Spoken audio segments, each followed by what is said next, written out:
pergamen. Well, this is a real thing from ancient times, but it's not a holy thing. It's an unholy thing linked to the enemy. But you see how real the enemy is. In Revelation, Pergamon, to the church of Pergamon, he says the throne of Satan, where Satan dwells, the throne of Satan. Why? Pergamon was a pagan place. You went to the mountain of Pergamon. You had all these pagan things, and the key thing they had was the altar of Pergamon. The altar of Pergamon is an altar to the god Zeus, the head of the gods, and the Bible calls it the throne of Satan.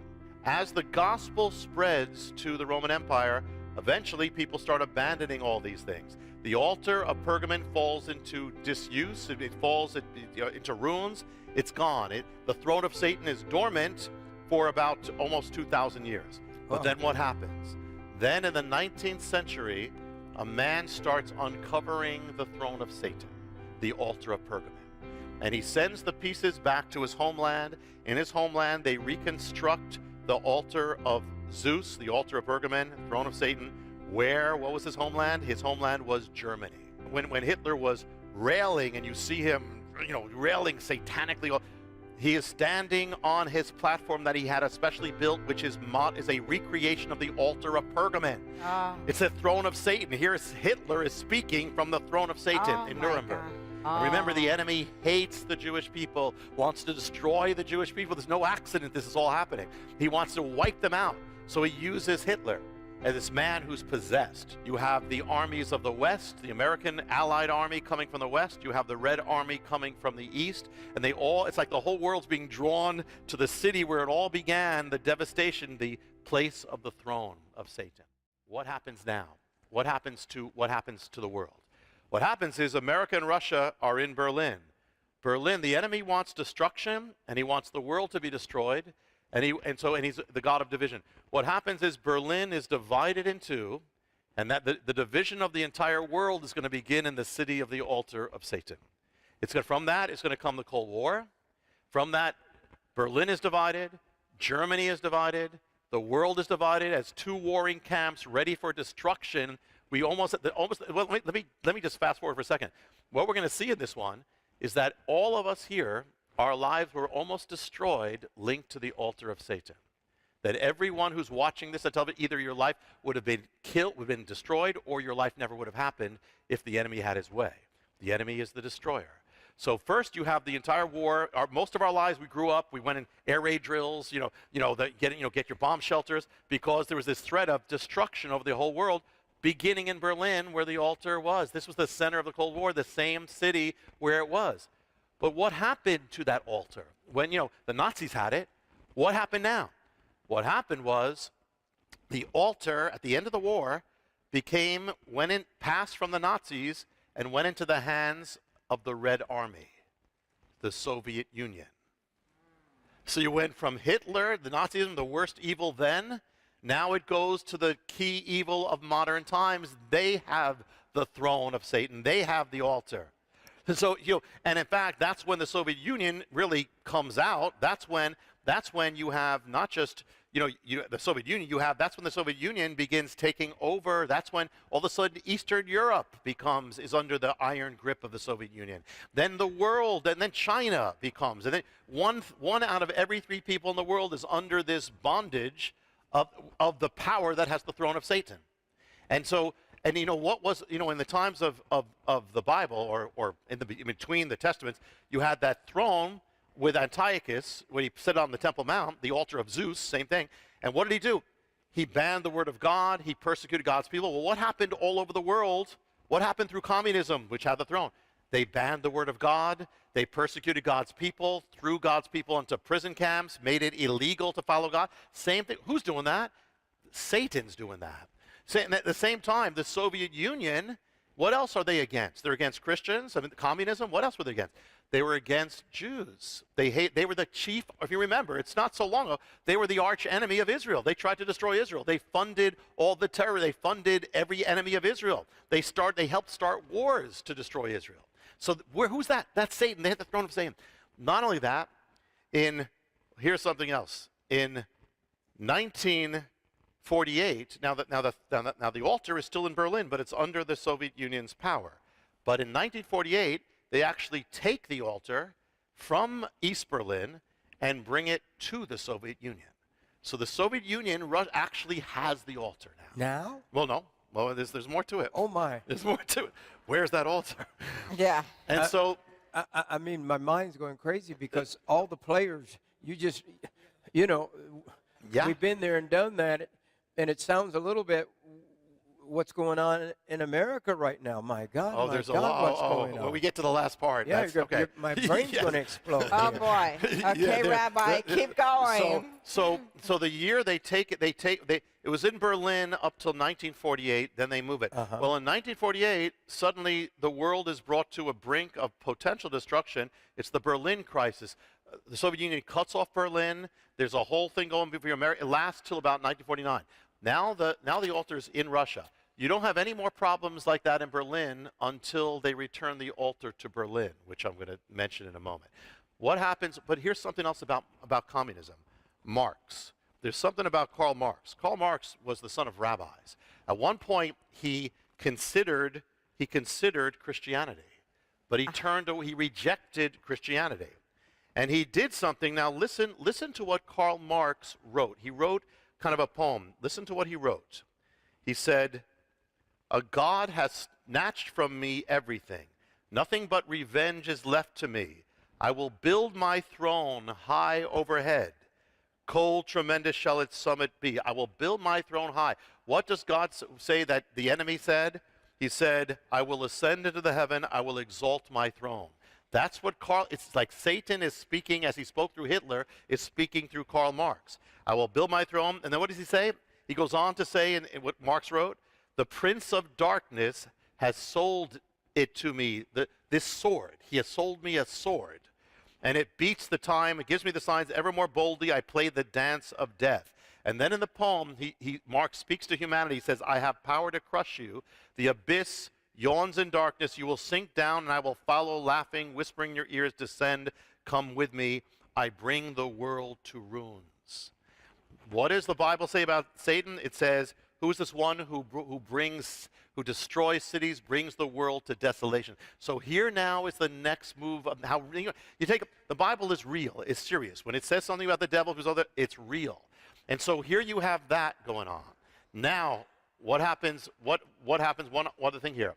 There's a boy who is born in Georgia, not our Georgia, but their Georgia.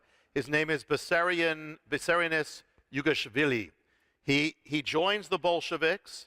He drops his name, and takes up the name Man of Steel, which is Stalin.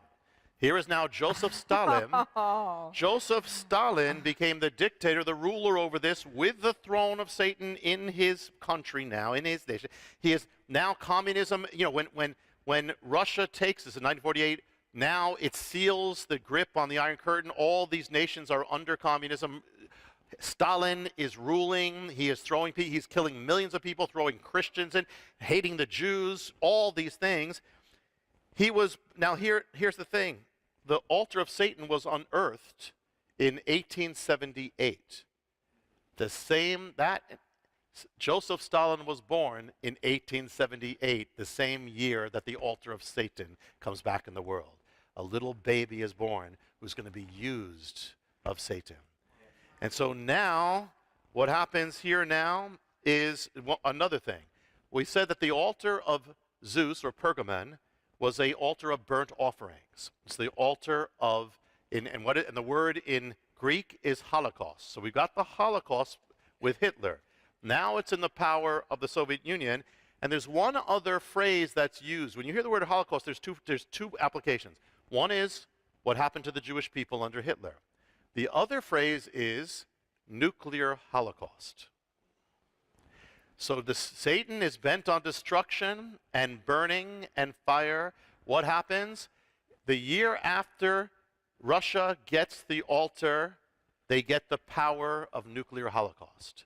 It becomes, now the world is armed, and most of us grew up with a threat of nuclear holocaust over. The enemy would want to destroy every person in this room, everybody watching. And so here begins this new age of that. Now what happens is, now in 1958, Russia returns the altar to East Berlin, still under their control, but now it's back in the city that it was. All of a sudden, there's been no issues no conflicts in Berlin, but all of a sudden, in 1958, all of a sudden there's another heating up. The world is brought again to another brink, centering on Berlin, where the altar is, as Khrushchev demands that America gets out of Berlin. All the Allies get out of Berlin. He gives them 6 months. There's a threat back and forth, and this conflict goes on. You can read it. This is the Second Berlin Crisis. When the altars return, this lasts into Kennedy's reign and Kennedy's presidency. Here's what happened. In the beginning of Kennedy's presidency, 1961, Khrushchev gives, actually that's when he might have said get out. Now he gives Kennedy 6 months to get out of Berlin. Kennedy responds by activating 150,000 soldiers. And there's for a future conflict in Berlin centered on how the whole world is centering on destruction over where the city of the altar. And now, August 13th, 1961, a barbed wire fence goes in the middle of Berlin, divided up. Then comes the Berlin Wall. Shortly after the wall goes up, there's a standoff between the United States and the Soviet Union on each side of the wall. I mean, they could see each other at different times. Kennedy is told that we don't have the means to defend Berlin except by using nuclear weapons. That's how he's counseled. The general next to him says, listen, you might as well strike because there's going to be atomic war, so you go nuclear. America is preparing for nuclear war. Khrushchev is on the other side. They're preparing for nuclear war. All focusing in the middle of it is the altar that would bring destruction. We almost were destroyed, every one of us, from where that altar was, number one, right there. What happens is, in 1962, next year, which almost destroyed, this is the closest we ever came to destroying the world. Almost wiped out everyone. Here's what happened. In May, Khrushchev approaches Fidel Castro to put missiles on Cuba that could strike America. The plans are approved in July. In August, American intelligence begins picking something up. The missiles arrive in September. In October, America has the first photographs of this, confirmed in mid-October. The chief of staff in America says the only solution is a full-scale invasion of Cuba. October 22nd, Kennedy appears before the entire country. Some here may remember it. And he says that there is nuclear missiles is focused here on America from Cuba, and that any strike in the hemisphere, there will be world war, and we are going to blockade the island of Cuba to not let any Soviet ships coming. China announces they have 650,000 soldiers or Chinese people who are ready to attack in this. You have a world war ready. America puts a blockade. A Soviet ship goes through it. Actually, people don't realize they actually broke through. They continued working on it. Castro urges Khrushchev to send nuclear weapons to America. He's afraid America's going to attack. He says, send nuclear weapons. The world is one button away from nuclear destruction. At the same time, a secret communication goes back and forth between Khrushchev and Kennedy, and even that is on a pit. It can go in any direction, but something happens. It's only at one moment the closest we ever came to destruction comes to an end, and there was a secret in that communication that was never revealed at the time that caused the end of it. And that secret is linked to the ancient mystery of Pergamon. Let me tell you what that is as we bring this home for now. Khrushchev believed that if he put weapons in Cuba facing America, he would have leverage to take Berlin to get America out. So it's again that city of Berlin. He wants that city. That's where the altar is. But secondly, the secret story is this. In April 61, Khrushchev is near the Black Sea. He's near his Secretary of Defense or some official who points over the Black Sea and says America just placed nuclear missiles on the other side of this sea focused to Russia, that in a second you could be destroyed. Khrushchev says, well, wonders out loud, what if we put missiles in Cuba facing America to do the same thing? The United States had placed missiles right outside the Soviet Union in 1961. And so here's what happened. So in April, that's when Khrushchev says, let's do it. Then they put the missiles within months, and he makes the decision next thing. So the crux of the secret communication was Khrushchev said to Kennedy, remove those missiles here, and we will remove the missiles there. Kennedy said, we'll do it, but the condition is it will not be made known. We will take it out, but it'll be a secret. So that's what happened. So now here's the thing. The world was almost destroyed by missiles that were never launched. The missiles in this place that were focusing on Russia. Where was it? Where were those missiles that almost destroyed the world? The missiles were in Turkey, the land of the altar of Pergamon, the place where the throne of Satan had always been. The Soviet Union had the altar of Pergamon. This was now Turkey, the place there. Where in Turkey? Turkey has like 80 provinces, 80 states, so it's a lot of small things. They were placed in one small province, the province of Izmir. Izmir is the province of Pergamon. Oh. The missiles that almost destroyed the world were in the place of Satan, in the region of Pergamon. But not only that. And here you have, what is the altar about? Holocaust, fire, destruction. Here the missiles are there in the land of that. But here's one more thing. What were those missiles? The missiles that almost caused us to all be gone in the region of Pergamon were called, they had a name on them, they were called the Jupiter missiles. Jupiter is Zeus. Zeus is the god of the altar of Pergamon. It's the altar of Zeus. It was the missiles of Zeus in the place of Zeus, in the place of the altar of Satan. And here, it says in Ephesians 6:16, it says the enemy throws fiery darts, Well, the word in Greek is for dart or flaming is poro, means to ignite fiery. The word for darts is belos, which means, listen, not just darts and arrows, it literally means missile.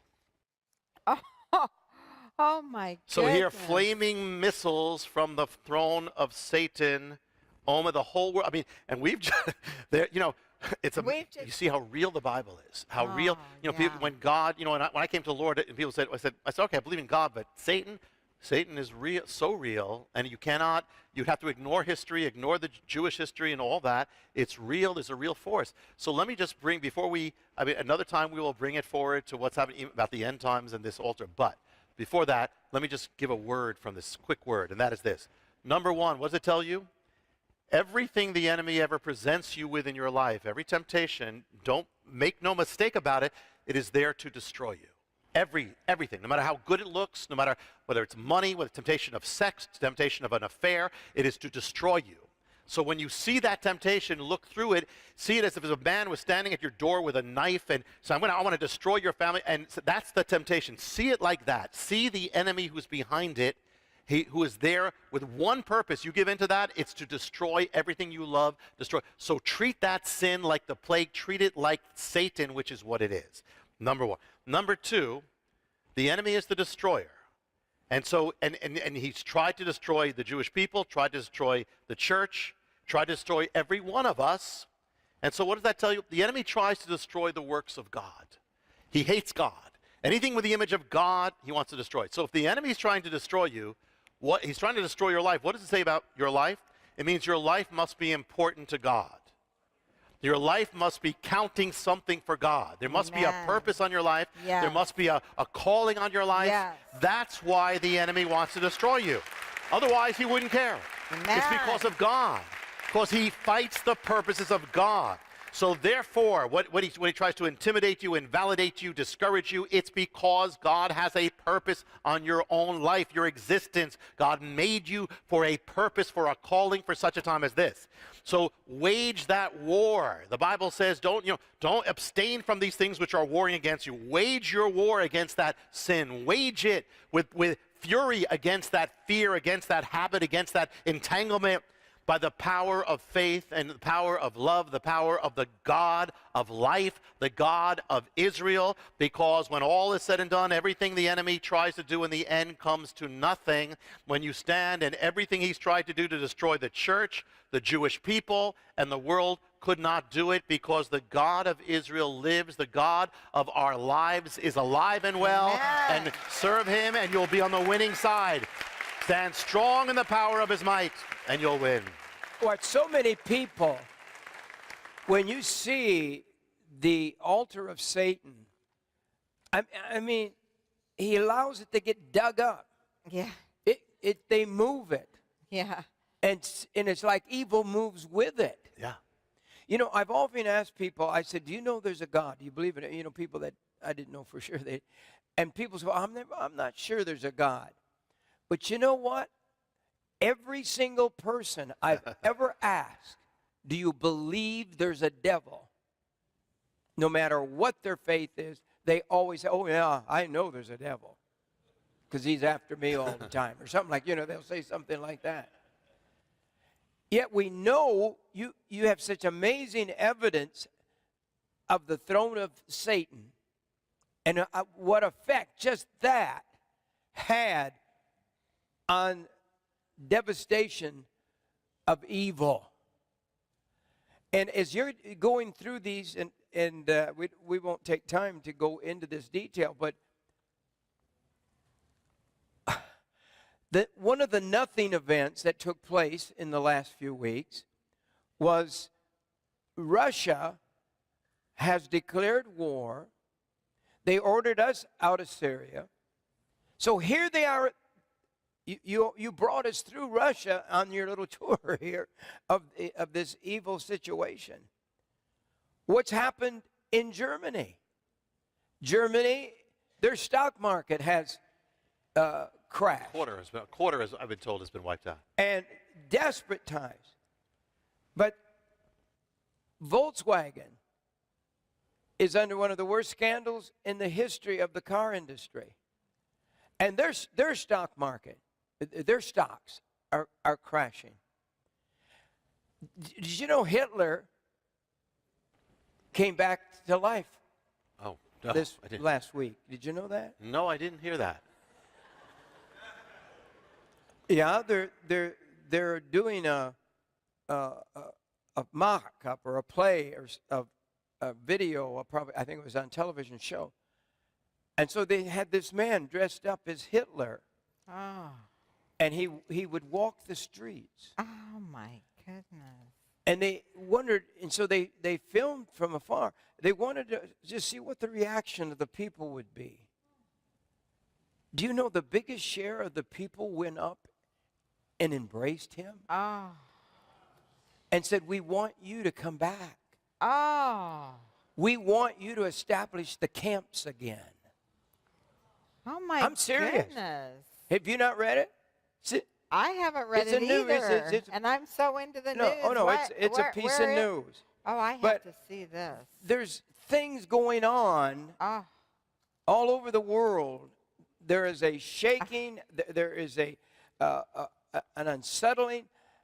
And believe me, all the stages are set for world events to take place right now.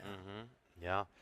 Yeah. And I thought you were going to mention, but the other thing that happened is in America in this time period, a giant statue of Satan went up in Detroit.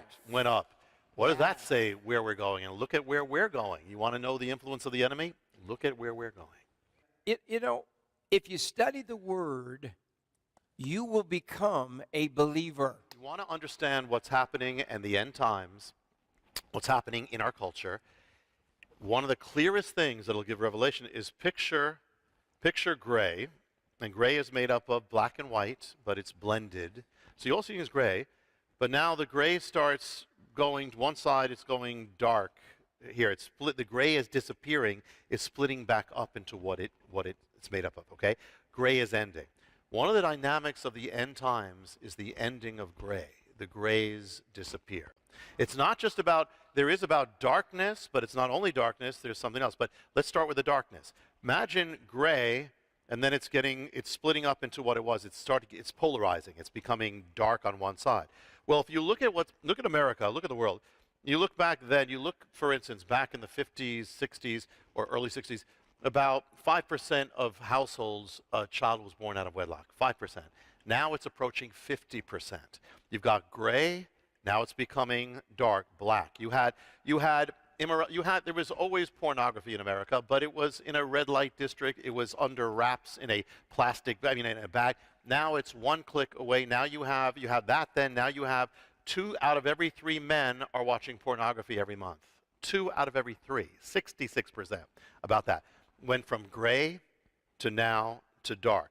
American television, look at it in the 50s, Leave It to Beaver. You have these things that are, imagine, I said, if somebody was back then, here's a test, watching Leave It to Beaver then, and they turn on in 1950s, instead of getting Leave It to Beaver, they get what's on television now. Huh. They would be shocked. They would be thinking it's the apocalypse. Yes. But Totally. that's what's happened here. And so one of the things here is this: when in the times past, the dark was still there, but it's being tempered like gray. It's being tempered by the white. It's being held back. Mid-century America, you always have sin, but it's being tempered by the gospel, by Judeo-Christian. It's all joined together. The culture has a joining of Christianity.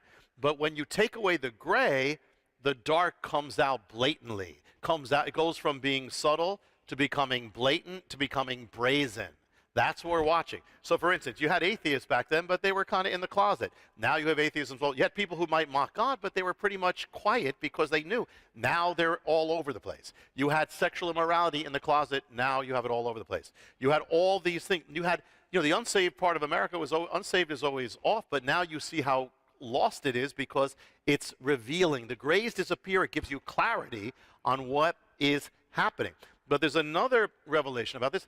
In the time of gray, it's not only that the white tempers the black or the dark, but the black tempers the white. Now, let me tell you what I mean. In past times, you had America's culture was, quote, Christian. You had a Christianized culture, but you also had a cultural Christianity.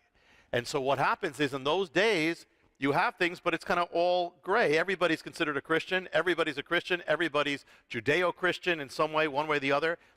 But what happens is, as it starts breaking apart, as the dark goes this way, and the other goes this way, what happens is it becomes clearer and clearer, and what happens is the middle ground starts disappearing. The gray disappears. That's the middle ground. So what happens is, as the middle ground, it means that cultural Christianity is disappearing. Nominal Christianity is disappearing, because what it means is you're ultimately either going to be totally radically Christian or anti-Christian, one or the other. That's what's happening, that middle ground. And actually, if you look at the numbers, it's nominal Christianity that's losing the most right now. And so what happens is, like example, politics. And this again, I'm just touching, but this principle explains so much stuff.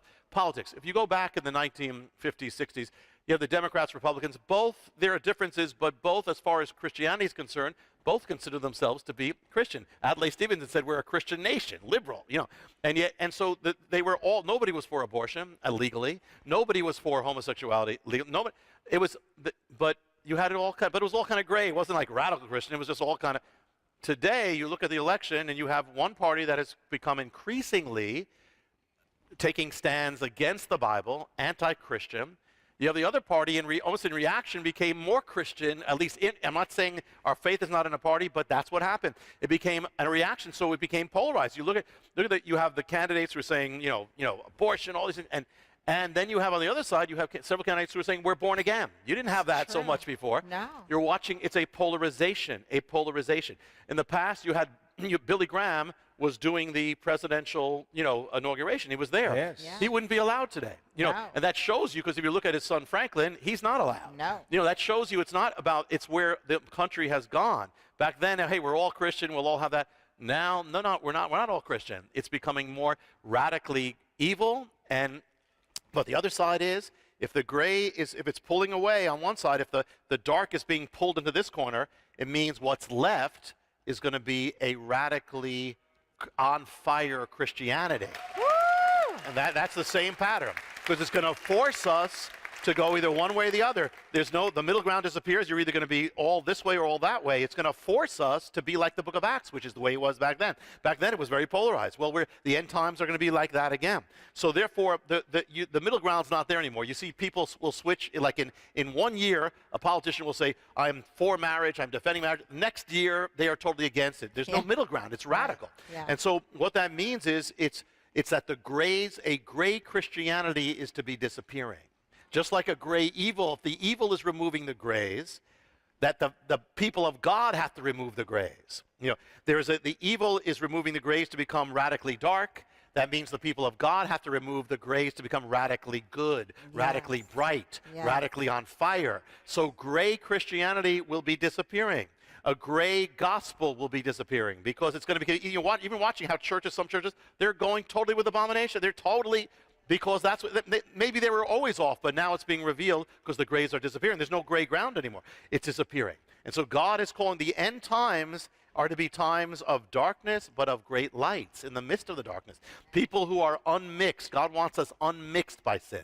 He wants us untempered by compromise. He wants every gray area, every unclear area removed, so we will live a gray-free faith, walk a gray-free walk, believe with a gray-free faith, live a gray-free life. God is allowing the grays to disappear so the lights of God can shine like candles in the dark. Amen. That's what the time is. Wow. The flip side of us moving out of the gray is what we're watching in the world, moving out of the gray for bad, for dark, where that's the other side of forcing us to move out of gray for light. Exactly. That's it. It's the same thing. It's going to force us to either fall apart or become great. These are the days that produce the greatest believers, always. These are the days that produces Corrie ten Boom's, produce Apostle Paul's, produce, Isaiah's. These are the days. God is calling us to go from good to great. I mentioned this while you were here this week.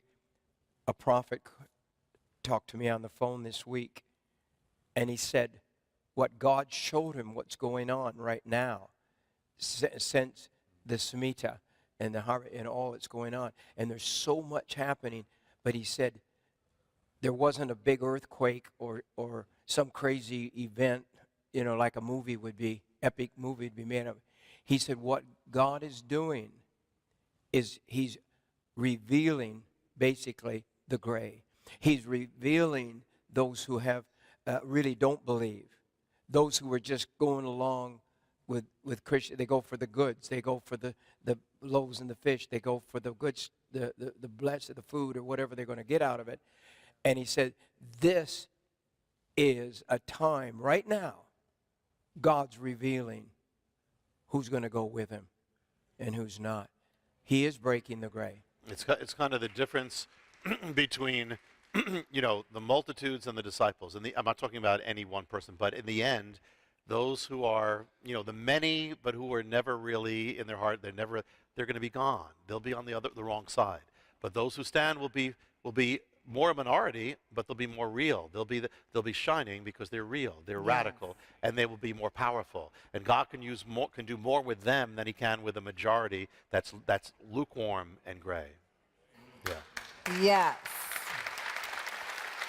And I think it says in Revelation that, that Jesus, he doesn't want us to be lukewarm. He will spit us out of his mouth if we are lukewarm. So that means to be out of the gray. You better be all the way with him, or, hey, if you want to go the other side, then that's, whatever. Yeah, it says in Daniel, in the end, the righteous will shine like the stars of heaven. That's what God's looking for, stars. It's interesting. The symbol of Israel is that menorah you have, which is the light that not shines in the light, but it shines in the darkness. Actually, could we have the golden one? Yeah, this is the symbol. This is the light of God. It does not shine outside. It shines in the dark. The light of God shines in the dark. And the end time believer, this is what it's about. And it says, it says in Revelation, the church is spoken of as a candle, as like a menorah. And what's the sign of Israel? This is Israel's sign. This is the actual sign of Israel. Its official seal is this. Same thing. It's a light that shines in the darkness. And on the flag of the Jewish flag, or the Israeli flag, what is on there? The star. The star is a light that shines in the darkness. Israel has come back for the end times. This is the age for the lights that shine in the darkness. Don't fear the darkness. Shine into it. Yeah. We are the lights. We are the stars of God. We're the lights of God. Amen. That's what it's all about. Amen. Wow. Over the years, millions would go along with religion, but they weren't religious. They weren't real, yeah. They would come and endure a prayer at a political meeting or a public meeting or anything.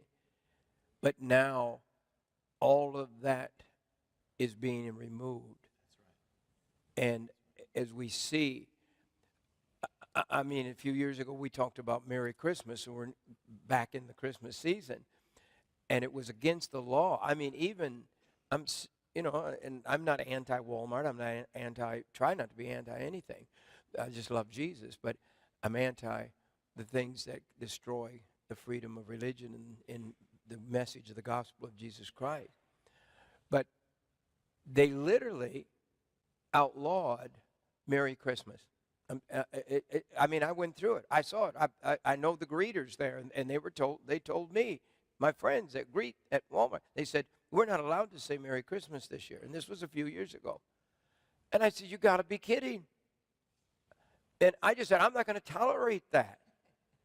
And so, you know me, I went crazy on TV, and a few other people did. And literally, it wasn't my doing, but it was all the Christians that went in and said, we're not even going to shop at Walmart. I wouldn't shop at my favorite store in the whole world. Well, there were if they're going to say several retailers. Yeah, I know, but all the catalogs took Jesus out. They took all Christmas out. Right. Not even and I'll guarantee you this year you won't find a Christmas tree. If you do, in any catalog, it's a holiday tree or something like that. But it's just taken. But for a while then we pushed back. And this year I'm sure Walmart's going to allow Merry Christmas because they found out an awful lot of Christians weren't going to tolerate it. But we have tolerated so much. Well, so how about if we stand up for more than a Christmas tree? How about if we all stand up together as believers in the Lord Jesus Christ in love, and we stand up together and we do the right thing. We vote. First of all, most Christians don't vote. Vote. Amazing. And yes. I mean, that is just a reality. Yes. You know, if you don't have your voter ID, I mean, most of you probably do here, but younger people, I don't know, Zach and Sasha, if you don't, you need to get it. Yes. And, well, I know Zach does. And so, but I'm just saying, but really seriously, if we band together in one accord, in unity, we do what God says to do, then we could see some change. They say most believers don't vote. If they did, they would win every election. Absolutely. You know? And so, they say, well, there's a choice. There may come a time when you don't have a choice anymore. There it is. But how can you not, if you do have a choice, and there are clear issues, and there are clear issues that have had repercussions by who's been in the White House, who's in Congress, and they have to do with God. Many things so if we're called to be the light of the world, we have to affect the world in every way possible. Right. Politics isn't going to solve it, but it's part of the picture. The gospel is, but that's part of the picture. So I believe we should make every difference we can. Absolutely. Make a difference. Stand up and be bold. Don't be afraid, no matter what happens. Be bold. Be Elijah. bold. Be Jeremiah. Yes. Be the heroes of the Bible. These are time for Bible heroes. We always we read about them. Well, now you can be one. You've got a situation where you can actually be one. You want to be like Daniel, you need some lions. You want to be like Paul, you need the Roman Empire. So you can be a hero of the Bible. Now's the time to be a hero.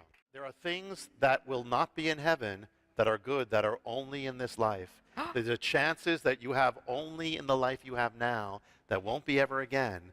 Chance you have that are good, and it's a really and when we look back, we'll actually see this as good. But the only chance we have is now, in this world, the once in an eternity world. But you're going to have to find out who the friends of God are. That's right. You see, I have to die if they tell me I have to come against the word. I have to be willing to die from now on. And that's the gray is going to have to go. And we're all going to have to make decisions. Are we going to be on the Lord's side? Or are we going to just be in that middle ground trying to stay there? You won't be able to stay there because they're not going to allow you. In the old days, I would go with to the White House. I would go to the presidents. I would go, and I always believed that I was supposed to minister to Democrats, Republicans, whatever. But we're living in a day where you can't make those decisions anymore. The Bible says, whose side are you on? And we're going to have to make that. That's what you're talking about, Rabbi. We're in a time, but I would say a big percentage of the church world has made a decision. What kind of TV shows do you watch every night? That'll tell you where you are. Ooh, boy, it's quiet in here. Franklin Graham, who I started this thought in my mind, he compares removing the Ten Commandments to the U.S., in the U.S., to ISIS destroying Christian churches. That literally, in Oklahoma last week, they came in the night and took the Ten Commandments from the state capitol grounds. You see, I can't deny thou shalt not steal. What's wrong with that? What's wrong with any of the Ten Commandments? There's a foundation. The Ten Commandments are a foundation. We don't have any foundation now in America. We have a foundation on sand, and it's not going to stay. You have got my mind spinning like a top. Yeah, he'll be processing this for a while. Processing in all directions. But no, this is probably the most important message, one of the most important messages you've ever delivered. And we just barely got it in here on this show today. Barely.